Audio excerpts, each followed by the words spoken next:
हाँ खड़ी हो जाओ। तो नाम क्या है? मेरा नाम पंकजा।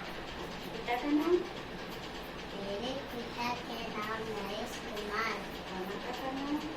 मेरे माता का नाम पिंकी देवी। और आपका गाँव कौन सा है? गाँव पचमढ़ी। खड़ी हो जाओ। हाँ, बस बस। आपका नाम क्या है? कंचन। और पिता का नाम? कंचन। और मम्मी का नाम? और कौन सी साइड में रहते हो? खड़ी हो जाओ। आपका नाम क्या है? आर्यन। पिता का नाम? गौतम जी। और मम्मी का नाम? भगवती देवी। और कौन सी साइड में रहते हो? गौतम। आपका नाम? राधिका। पिता का नाम? गौतम जी।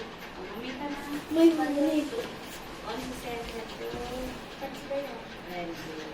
और आपका नाम? मुझसे और पिता का नाम? मुकेश कुमार। मम्मी का नाम? ललिता देवी। कौन सी साइड में रहते हो? वसुंधरा। Very good.